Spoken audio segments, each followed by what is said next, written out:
The mighty Mississippi stretches for 2,300 miles, its rocky riverbanks touching 10 states.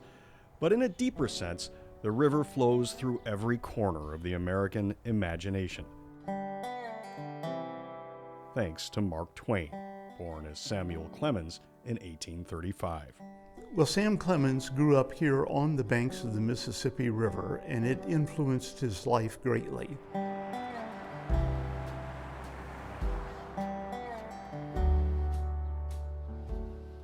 Welcome to Mark Twain Cave. We are a labyrinth cave of 260 passages. We're famous because Mark Twain used to come out here and play in the cave as a boy all the time. And his adventures here in the cave stuck with him his whole life. He ended up writing about this particular cave 5 different times in different journals and books. Twain's hometown, Hannibal, Missouri, is a living memorial to the author. So the Mark Twain boyhood home has been open to the public since 1912, making it one of the earliest historic house preservations anywhere in our country. Now we're climbing the steps to the second floor of Mark Twain's boyhood home. We're heading to the front upstairs bedroom, which would have been the parents' bedroom. This room becomes Aunt Polly's room in The Adventures of Tom Sawyer.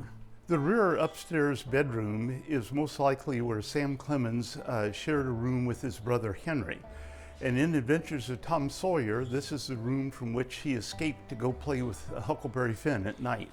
The town also pays tribute to the characters Twain created.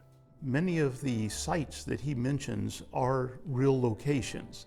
The home where Aunt Polly's raising her children is the Mark Twain boyhood home. Across the street, Laura Hawkins lived, who became the model for Becky Thatcher. Say, Becky, was you ever engaged? What's that? You're to walk with me when there ain't anybody looking. And just down the road, there is a museum named for a Twain character less celebrated, but no less significant. You're in Hannibal, Missouri, Jim's Journey, the Huck Finn Freedom Center.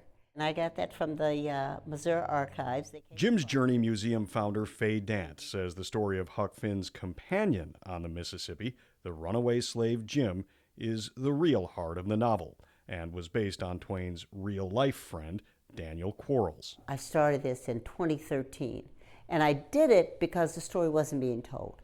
Hallelujah. Jim's selfless humanity in the face of slavery's cruelty I'm going to be free. Nobody's going to take Jim back now. Makes him a character that lingers in the mind of every reader who ever encountered him. That includes esteemed author Percival Everett. How long did it take you to write James? The correct answer is 65 years. Whose new book, James, has been described as a retelling or a reimagining of the Huck Finn story from Jim's perspective. Descriptions that Everett says don't quite capture it. If anything, it's an homage. Let's call it a refocusing. Is that fair?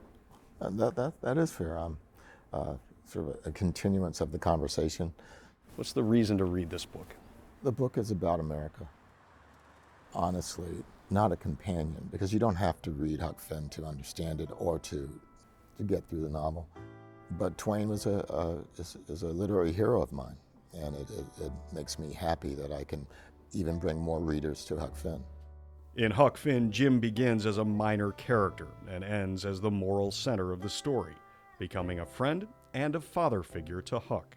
I consider myself writing the novel that Mark Twain or Samuel Clemens was not equipped to write. He wrote a novel about a white adolescent moving through this American landscape. And for the first time in a novel, we have someone dealing with that aspect of the American experience that has become the most defining feature of it, which is race.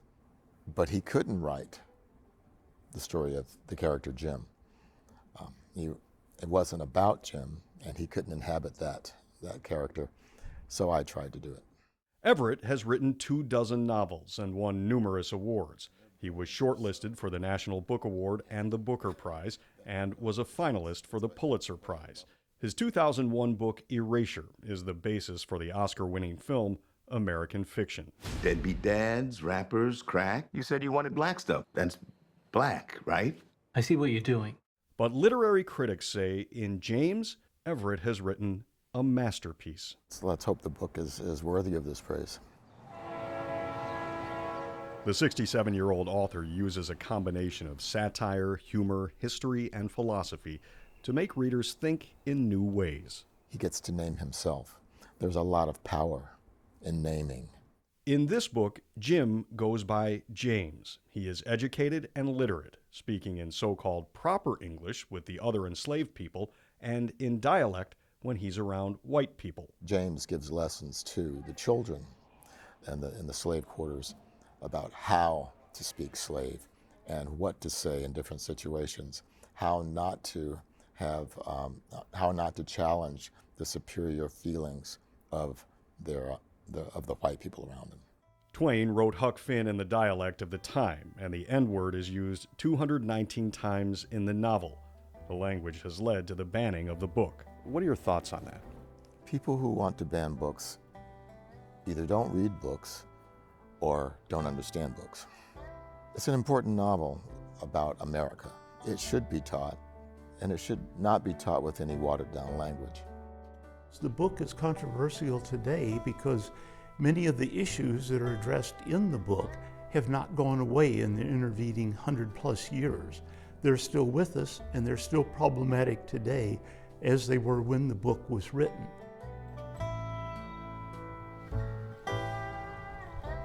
In James, the currents of the Mississippi River are still carrying the nation's hopes and fears. It remains a symbol of the freedom that we, like Huck and Jim, have to determine our own direction. With photojournalist Kevin Doellman, Mike Lowe, WGN News.